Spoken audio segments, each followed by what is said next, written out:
80 or visit us in Orthodoxy in Bicol, blogspot.com, orthodoxyinbicol.blogspot.com, o kaya ang pinaka-the best po ay magsadya sa aming chapel sa Barangay Balud del Norte, Gubat, Sorsogon. Ay, nako, nasagot na pala agad yung ating trivia last Saturday.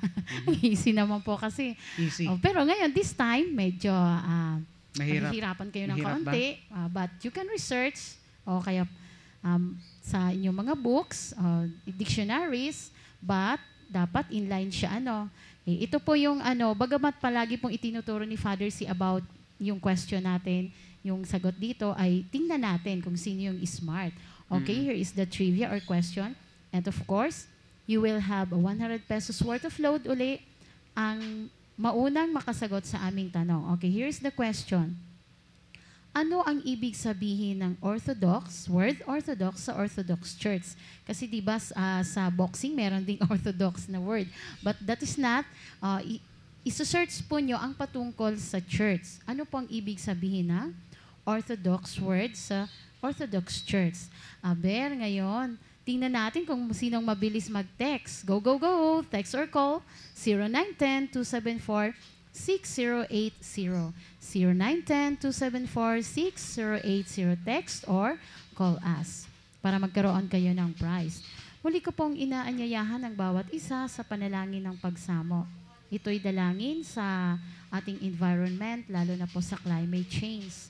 Patuloy pong pinapaalalahanan tayo at sundin at gawin agad ang mga leksyong natutunan sa mga bagyo at bahang nangyari sa ibang lugar, di po ba? Una, alisin natin o putulin ang mga malalaking kahoy sa tabi o malapit sa inyong mga bahay. Bakit po? Lubha kasing inilalagay natin ang ating mga sarili sa kapahamakan. May tama pong lugar para sa malalaking puno. Ito'y itanim na malayo sa mga kabahayan. Kasi tanging maliliit na puno lamang dapat ang malapit sa atin para safe tayo. Huwag nating panghinayangan ang maaaring siya namang makapahamak sa atin. Kung di tayo takot, idiisipin natin ang mga mahal natin sa buhay kasi maraming madadaganan at mamamatay. Diba sa nakalipas na bagyo sa Kamindanawan, sa Davao, maraming nadaganan na bahay na pamilya kasama yung mga anak. Kaya ito po ay dapat na nating sundin ang mga patakaran sa pagtatanim ng punong kahoy. Tayo po ay manalangin at maging silensyo sa ating panalangin pagsamo. Lubha kaming nagpapasalamat o dakilang Diyos sa lahat ng iyong nilikha. Ang araw, buwan at mga bituin, ilog, lawat dagat, kabundukan, kagubatan at halamanan, mga hayop at kulisap sa tubigan at katihan, mga isda at ibon, mabangis at maamo, malaki at maliit, ang panahon ng tag-ulan at tag-init sa araw man o sa gabi. Pinupuri ka namin o makapangyarihang lumikha, kay rami at kay ganda ng iyong nilikha, o aming Diyos. Sa iyong karunungan nagawa itong lahat. Subalit kaming pinagkatiwala ang mga laga ng iyong nilikha ngayon ay nagsisisi sa aming pagkukulang at pagmamalabis. Patawarin kami sa ginawa naming pang-abuso sa iyong mga nilikha at dahil sa aming kapabayaan, kamangmangan at kasangkaiman. Inaamin namin kami nagpawalang bahala at di nagmalasakit sa iyong mga likha, tulad ng pag-aabuso namin sa aming sarili. O Panginoon, kailan pa kami mamumulat sa aming mga pagkakasala? Gaano pang tubig at hangin ang aming lalasunin? Ilan pang puno at kabundukan ang aming wawasakin? Gaano pa kalawak na lupain ang aming sisirain? Ilang tao pa ang kailangang magkasakit, magdusa at mamatay? Kailan pa kami matututong magmahal sa kapwa at magmamalasakit sa daigdig na aming tahanan? O Panginoon, kinalinga mo ang aming kabayanan at namuhay ka sa aming piling. Binigyan mo ng kahulugan ang buhay at tinuruan mo kaming pangasiwaan ang lahat ng nilikha. O Panginoon, patawarin mo kami sa aming mga kasalanan. Pinagsisisihan namin ang aming pagmamalabis at pagkukulang. Mapabilang nawa kami sa iyong kaharian at mangyari nawa ang iyong kalooban dito sa lupa tulad ng sa langit. Sa tulong ng iyong biyaya o dakilang Diyos, aming igagalang ang iyong nilikha. bilang tanda ng iyong kalinga, kaluwalhatian at kapangyarihan. Sisikapin naming maging tagapangalaga at katiwalang tapat. At nawa kami na iyong lingkod ay magsilbing tapat, mga siwang lubusan at magmalasakit sa iyong nilikha. Sa patnubay ng nagbibigay buhay na Espiritu, tulad ng paglago ng pag-ibig namin sa iyong banal na ngalan. Sa pamamagitan ni Jesucristo na aming Panginoon at tagapagligtas. Amen. Save us, O Son of God, among the saints glorified. We sing to you, Alleluia. Save us, O Son of God, among the saints glorified. We sing to you, Alleluia. Save us, O Son of God, among the saints glorified. We sing to you, Alleluia. Maaari na po kayong sumagot habang nasa first catechesis pa lang tayo with Presbytera Mary. You can call or text doon po sa number na binanggit natin, 0910-274-6080. And now, we will have our catechism with our Presbytera, and right after will be our Father C. May we call on our first catechist, Presbytera Mary. Magandang umaga sa lahat ng nakikinig. Ang pagbati po ay mula sa inyong lingkod, Presbytera Mary, para sa maikling katekismo ngayong umaga. Okay, 3 tulog na lang po mga kaibigan at Pasko na. Okay, napag-usapan natin noon ang mga kapistahan ng mga santos. At lately lang ang kapistahan ni Holy Martyr Saint Eleftherios na aming patron. Araw-araw ay may kapistahan ng mga santo at ngayon nga ay kapistahan naman ni Santa Anastasia. At marami pang iba. But today, I am going to share with you the 12 major feasts of Orthodox Church. During the church year, which begins on September 1st and ends on August 31, we celebrate many feasts. Next in importance, the 12 great feasts, divided into 2 groups. Una, the feast of the Lord Jesus Christ, and the feast of the Mother Theotokos or the Blessed Virgin Mary. Ano itong mga kapistahan ng Mother Theotokos o Blessed Virgin Mary? Una, kasi meron nga 4, ano? So, una, September 8, the birth of the Theotokos, or kaarawan ng banal na Birheng Maria. Birthday niya, yung September 8. Ang pangalawa naman, the entry of Theotokos into the temple. Yan ay sinaselebrate November 21. Yan ang banal na pagpasok ng mahal na Birheng Maria sa templo noong maliit pa lang siya. Number 3 o pangatlo sa 4 na kapistahan ng mahal na Birhen, the Annunciation of the Theotokos, yun ay tuwing March 25.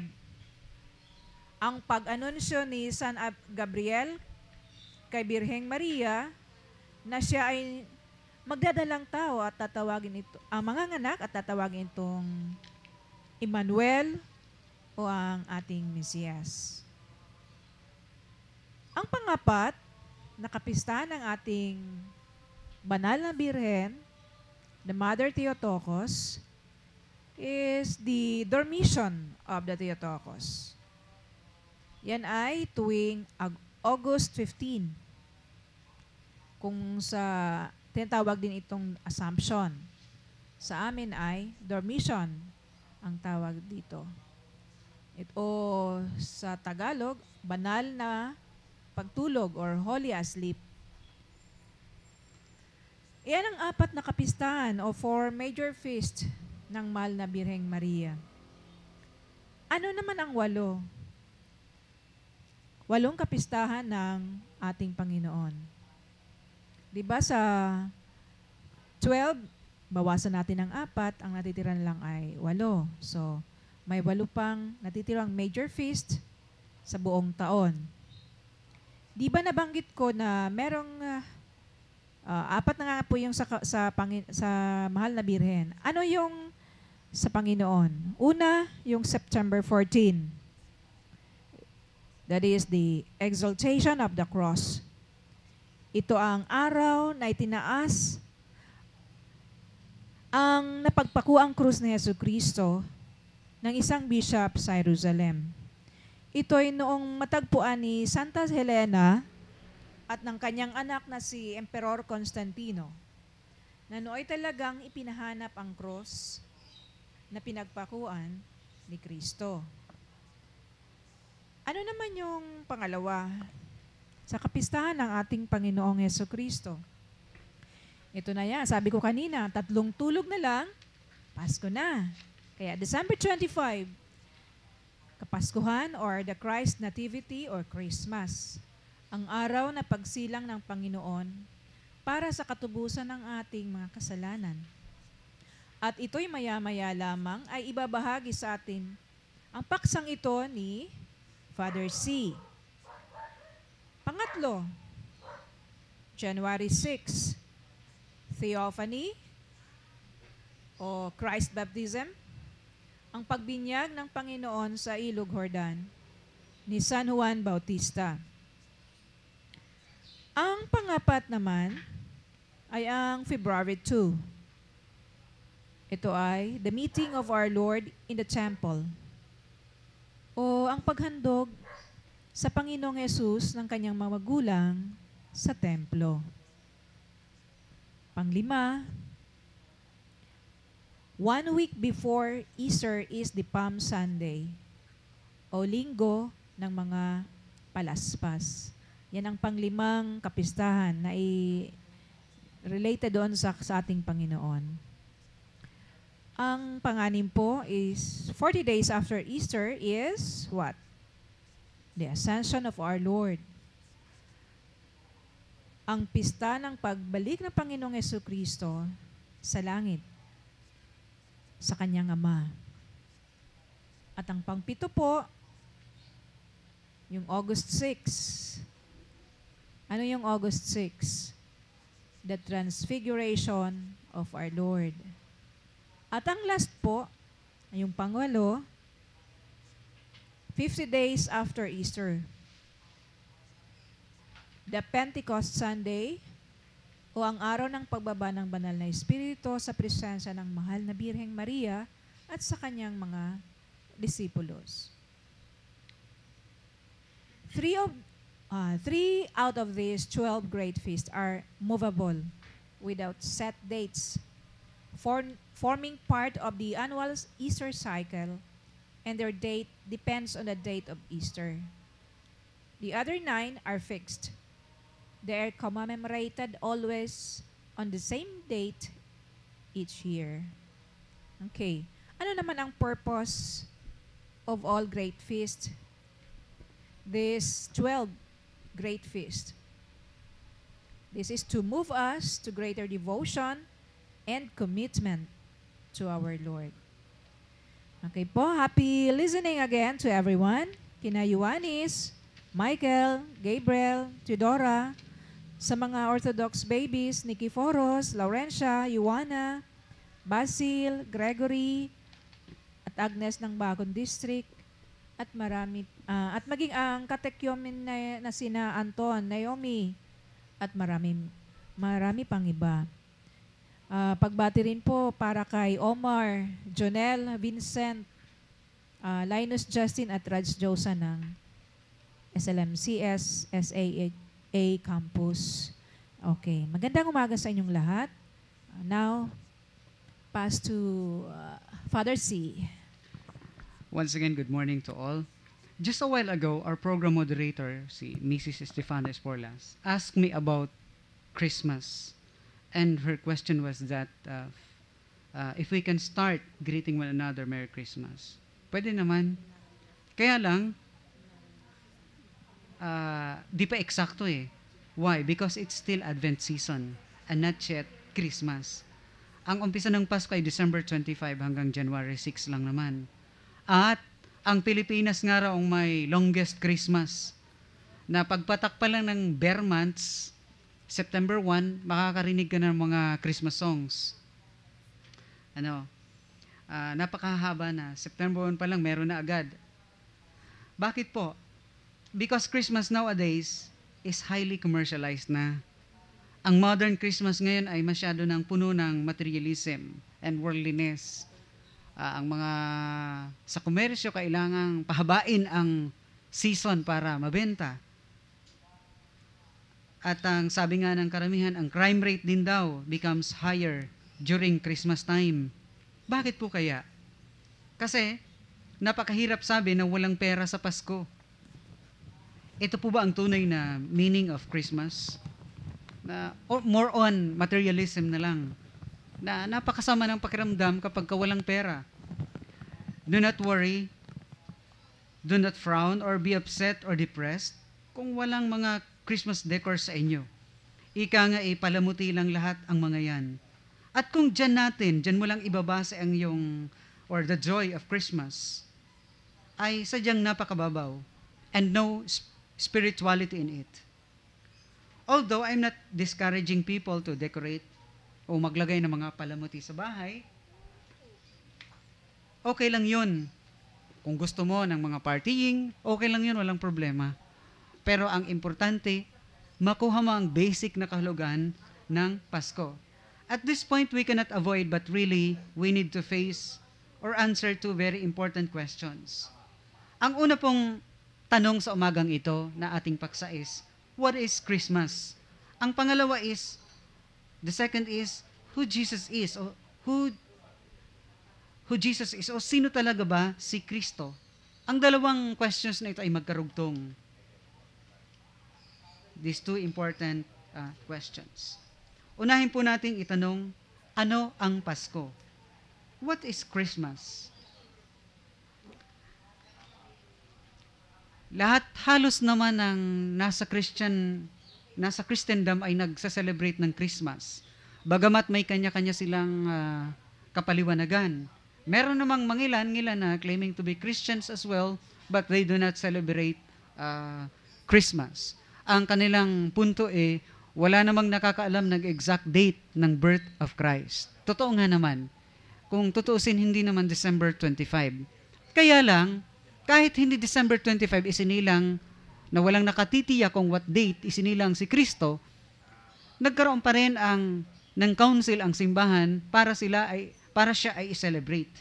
Ang church na ang nagsagawa ng mga bagay na ito. Napakarami po kasing mga mapakikinggan natin. There are so many preachers nowadays, teachers of the Bible, na ang umpisa palagi ng Christian history na alam ay 1400s o panahon ng imprenta or panahon ng sabi Inquisition. Panahon ng printing press o printing machine, I should say, was invented. Ang iba naman, nagsisimula ang history of the church sa March 1521 during the time of this Portuguese explorer Fernão Magalhães, sabi natin sa Portuguese. O sa English ay si Fernando Magallanes. Ferdinand Magellan.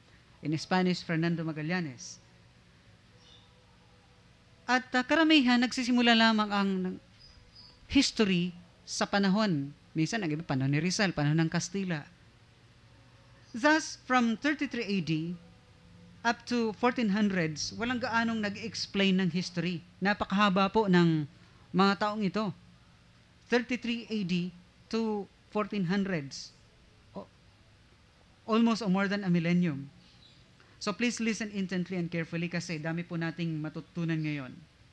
Ang church na sinasabi sa Greek word ecclesia ay iisa lang nang ito ay pinundar ni Jesus.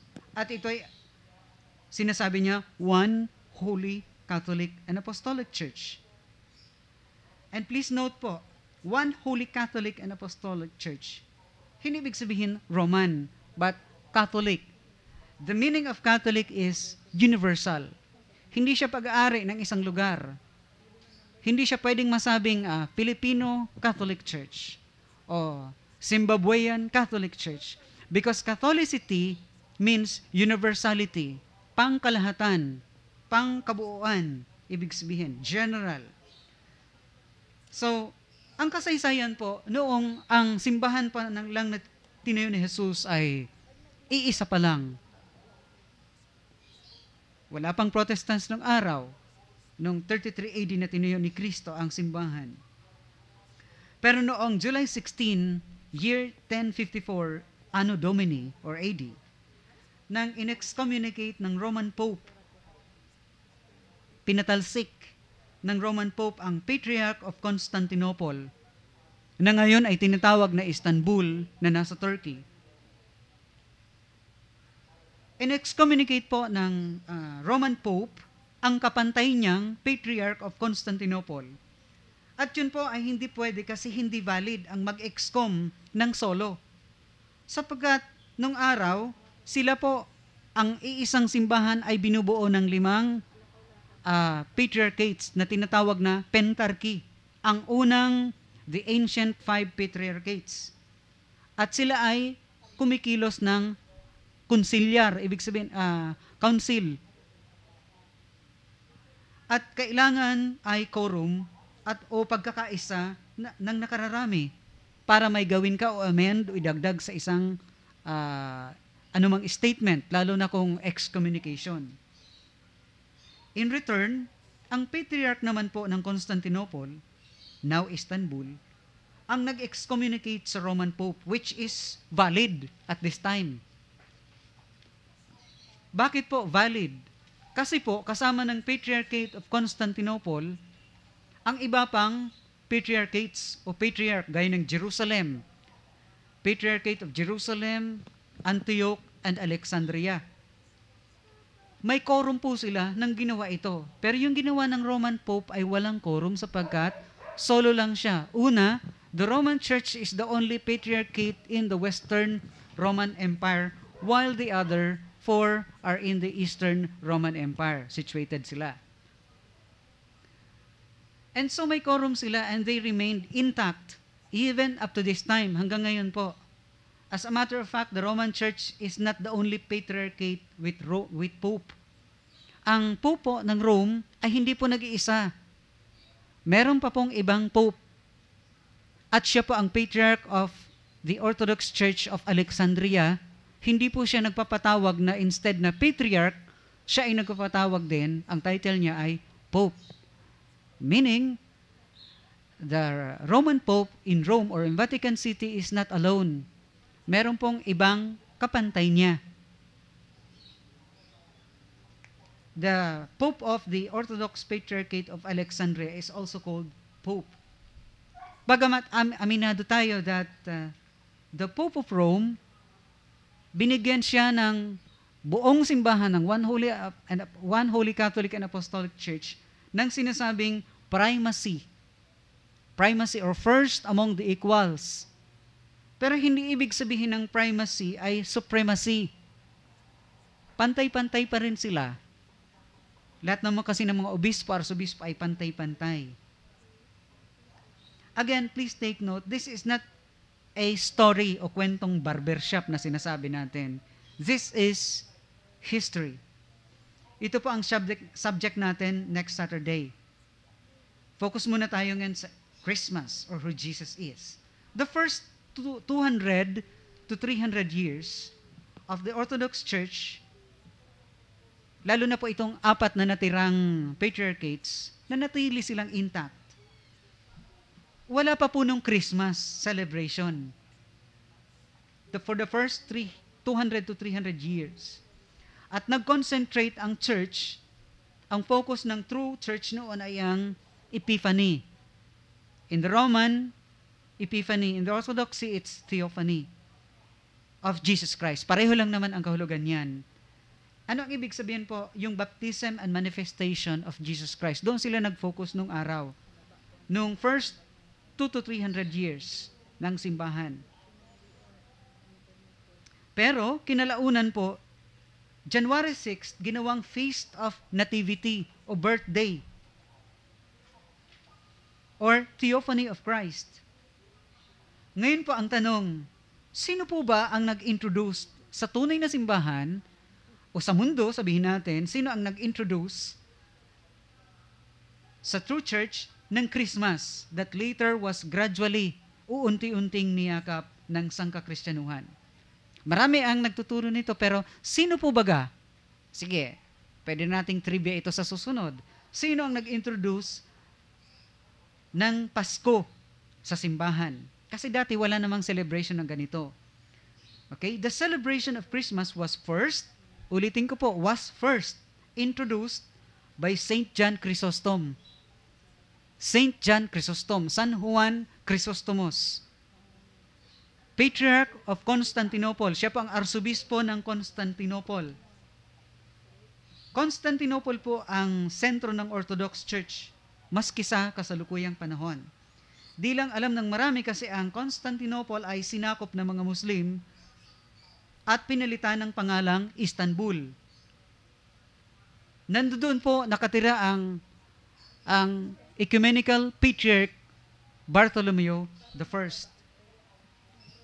Inilagay pa ang Christmas ng simbahan upang tapatan ang pagdiriwang ng mga pagano na salungat sa turo ng mga Kristiyano. Para maalis, madaig, mabura sa isip ng mga tao ang celebration mga pagans, ito ay tinapatan, pinalitan ng celebration of Christmas. Kaya may mga magsasabi na ito ay hindi talaga original na sa Kristiyano kasi pagan practice ito. Totoo, tinapatan nito ang pagan practice. Wise kasi ang mga early fathers natin. Pero almost half of today's Turkey was then part of Orthodox Greece. Kaya hindi natin masyadong alam ito. At sana makuha ko ang interest ng mga history teachers, yung mga researchers. Ang nangyari, nagmula ang selebrasyon ng Christmas at ang culmination end ay Theophany. During my childhood po, I used to abbreviate Christmas into Xmas. Kayo din siguro pa, sabi natin, Merry Xmas, sabi natin. At sabi I was confronted by my teacher, sabi ni ma'am ko. Sabi ni ma'am ko noon, huwag mong aalisin kailanman ang X. Sapagkat sabi yung X is omission. Di ba pag X, may inaalis ka. Meaning, you're omitting Christ. Pero nung nag-aral na po ako, abay tama po pala ako. At sorry, wrong si ma'am. I love you, ma'am. Alam niya na ito ngayon that X in Greek represents Christ. So we are not omitting Christ pag naglalagay tayo ng Xmas, abbreviation ng Christmas. Bagkus lalo nating ini-emphasize si Jesus, His incarnation. Yun po ang tunay na Pasko. Christmas means incarnation of Christ.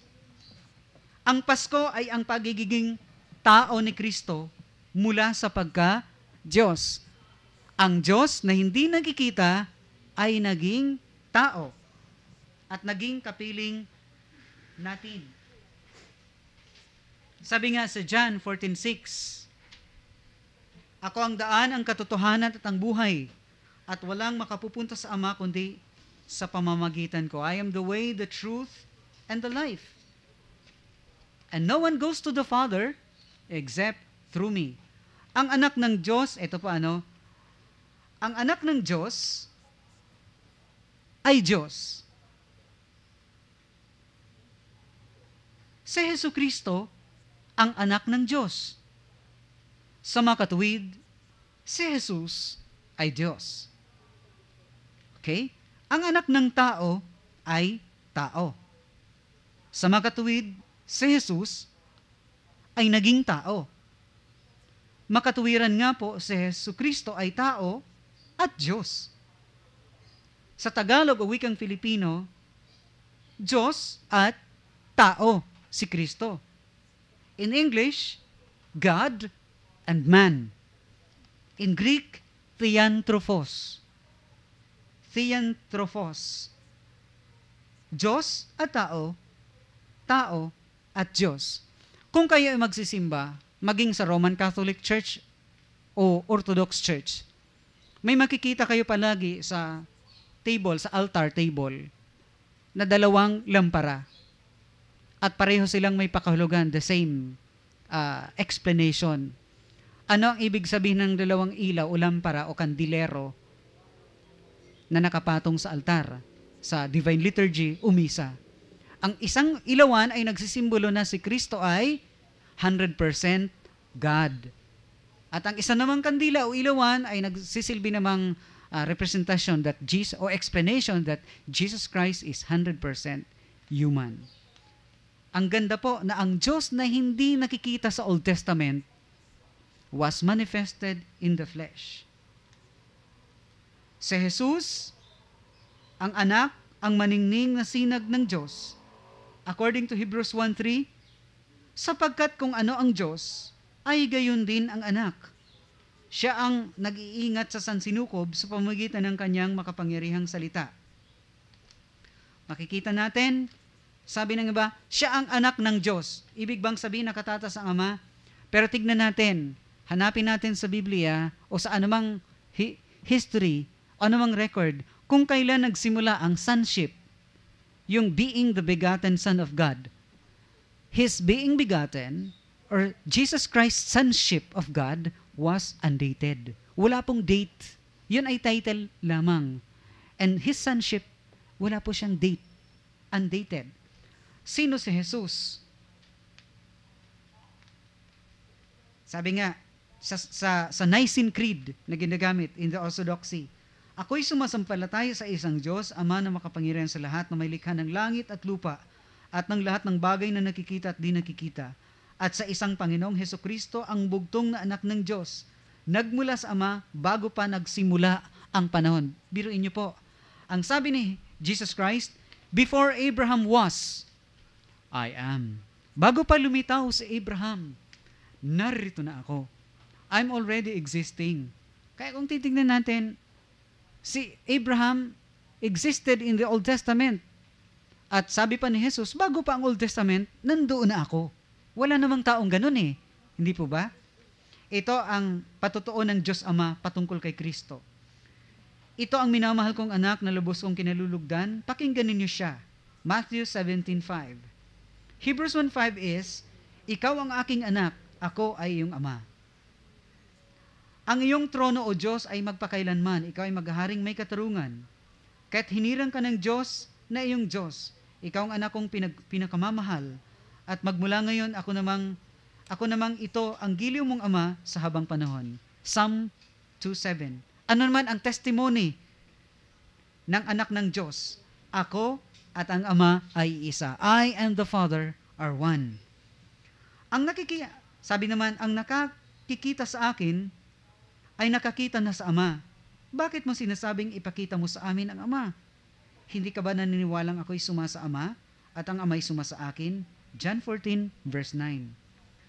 Kung ako'y kilala ninyo, kilala na rin ninyo ang aking Ama. Mula ngayon ay kilala na ninyo siya at inyong nakita. John chapter 1, verse 1. In the beginning was the Word, and the Word was with God, and the Word was God.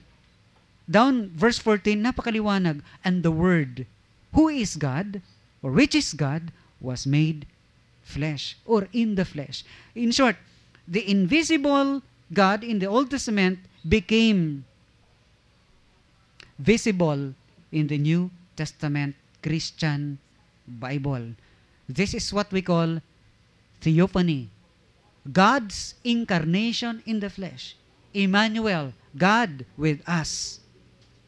Wala nang diskusyon doon. God with us. Ang Diyos ay suma sa atin. Sa ano po? Sa pamamagitan ni Kristo. Ano naman po ang testimony ng Holy Spirit? Sa pasimula pa'y naroon ang salita, kasama ng Diyos ang salita, at ang salita ay Diyos. Sino pa ang salita? Sino ang verbo? Who is the Word? Jesus Christ is the very Word of God. Naging tao ang salita at siya'y nanirahan sa piling natin. Tinanggap niya mula sa Ama ang kapangyarihang at dakilaang ito bilang bugtong na anak. Ang nagpapahayag na si Jesucristo ay naging tao, ang siyang kinaroroonan ng Espiritu mula sa Diyos. Ano naman po ang patutuo ng mga apostoles? Sumagot si Pedro, kayo po ang Kristo, ang anak ng Diyos na buhay. Ayon naman kay San Pablo, sapagkat ang buong kalikasan ng Diyos ay na kay Kristo nang siya'y maging tao. Very clear. Sumagot naman si Santo Tomas, Panginoon ko at Diyos ko. Si Kristo po ang kanyang kaharap. Ngayon po, ano naman ang mga patutuo ng mga early church fathers? Sabi nating patristic theology. Saint Barnabas, circa 70 to 130 AD, He is Lord of all the world, to whom God said at the foundation of the world, let us make man after our image and after our likeness. Saint Ignatius of Antioch, circa 105 AD, continue in intimate union with Jesus Christ, our God. Justin Martyr, circa 160 AD, the Father of the universe has a Son, and He, being the first begotten Word of God, is even God. He deserves to be worshipped as God and as in Christ. The Word, He is divine.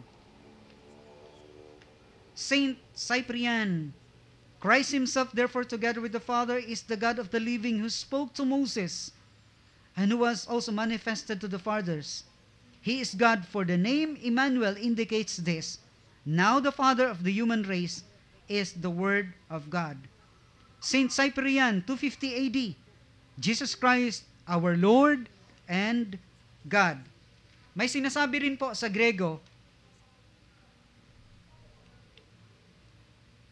ang sinasabi po na sa Grego na Theopatores, ibig sabihin ancestors of God in the flesh, Theopatores. Pinagmulan, sabi sa Bicol, ginikanan. Pinagmulan ng Diyos sa laman. By virtue of human being, being a human being. Sino po yun? Saints Joachim and Anna. Ngayon po, naisaysay ko na sa inyo. Ang Pasko ay importante sa atin, pero bakit ka hingi ng gifts tuwing Christmas? Di ba't ang may birthday ang dapat regaluhan? Birthday mo rin ba na December 25? Di ba si Jesus ang may birthday? Kung ganun, siya ang regaluhan mo. Mga kapatid, mga kaibigan, ano ang regalo mo kay Jesus? Salamat po. Okay, thank you po, Presbyterian Mary and Father C, sa manna from heaven or katakin, which means Greek word, food from heaven. Okay, we have here an answer from 688, which says, Orthodox is one of the three branches of world Christianity and the major Christian church in the Middle East and Eastern Europe. The church, which also called the Eastern Church or the Greek Orthodox, claims to have preserved the original and apostolic faith. Okay, sorry po to say that this is not the correct answer. We are, yung question po ay nag-dwell kayo doon sa what is an Orthodox Church. Yung mag-concentrate lang po kayo doon kung ano po yung word na Orthodox doon sa mga Orthodox, yung mga nag-attend or yung mga Orthodox Christians sa Orthodox Church. Okay, one word lang or one or two words, yun lang pang ano. And then, we are not claiming, by the way, that we have preserved, but we are doing it, not claiming. We are doing the original and apostolic faith. Also, an answer from 499, Orthodox pertains to the Greek Orthodox Church, the Eastern or Oriental Church, officially the Holy Oriental Orthodox, which is finally separated from the Roman or Western Church in the 15th century on the doctrinal liturgical grounds. So, hindi po yan ang hinahanap naming sagot, kundi yung ano ang ibig sabihin ng Orthodox sa mga Kristiyanong Orthodox na nasa Orthodox Church. So, doon po kayo. So, while we are still on our program, you are still have the chance to text or call the answer. Okay, parang yung isang word lang, one or two word, okay na po yun. Okay, so tawagin po natin ang kakanta ngayon, si Irene. Texters.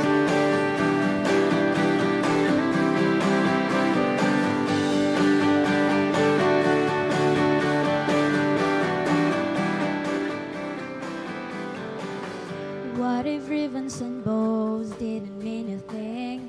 What was the song we would buy without 5 golden rings? Would you still wanna kiss without mistletoe? What would happen if God never let it snow? What would happen if Christmas carols told a lie? Tell me, what would you find? You'd see that today holds something special, something holy, not superficial. So here's to the birthday boy who saved our lives. It's something we all try to ignore and put the wreath upon your door. So here's something you should know that is for sure. Christmas must be something more.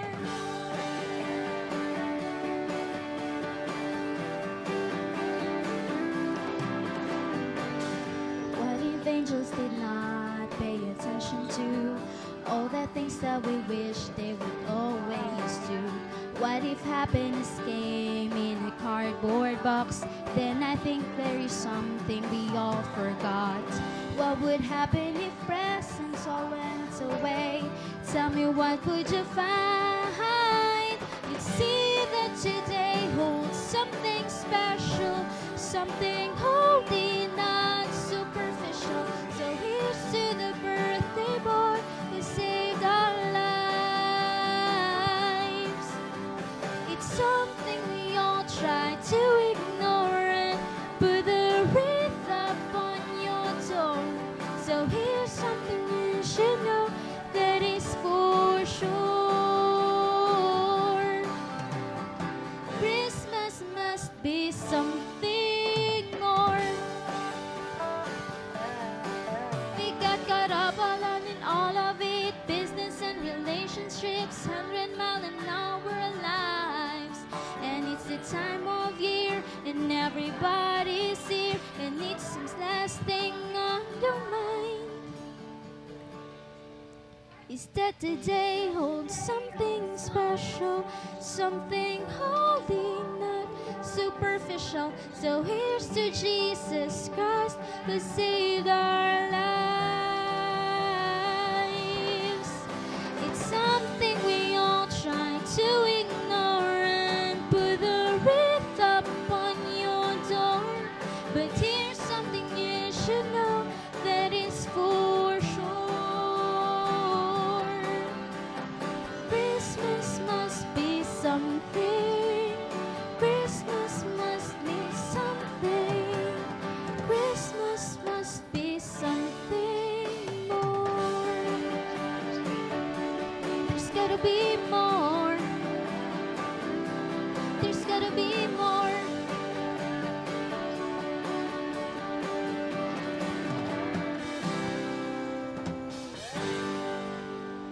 Well, thank you, Rini, a very good singer. And we also have another texter, but your answer is, I'm sorry to say that first among equal is not the orthodox. So ito na po yun, i-reveal na namin yung sagot. Since next Saturday, we will have another trivia. So orthodox means the straight, pure, and true correct worship. So yun po ang sagot. So thank you po sa lahat ng texter natin. So doon po sa mga may conviction and inclination towards the Orthodox faith or true church, the Orthodox Church is welcome po na kayo po ay i-accommodate and makipag-communicate lang po sa amin because Orthodox is not a religion. It's a life, a way of life, and welcome po kayong lahat. And for our announcement, we have our celebration. Ang oras po ng Christmas Divine Liturgy ay 9 a.m. sa December 25 po, Sunday, sa Holy Orthodox, Holy Martyr, St. Eleftherios, dyan po sa Balod. And to follow after Divine Liturgy is Christmas party. So we'll bring food. It's fast free, so you can bring your meat recipes. And every family will present a number, so please prepare. And we are also open to help environmentalists. Don't hesitate or contact us. And hi po dyan sa Caryado listeners, especially sa mga teachers at sa Maestrado family na nagtsatsaga sa kanilang antique na radio. And happy listening din po sa Batch 93. Don't forget po sa inyong meeting mamaya alas 2 na hapon sa balay ni Ariel Ingera, Pangandiban Gulbat, Sorsogon. Okay, till next time po ulit, listen to us or pwede man po sa live stream sa www.ustream. Then type search po sa DWPS FM 91.1 Gubat. Okay, pass to Father C for final words. Thanks to all listeners. I will be with you again. We will be with you again next Saturday through the prayers of our Holy Fathers. Lord Jesus Christ, our God, have mercy on us and save us. Amen. This is your program host, Father C, signing off. Okay, amen.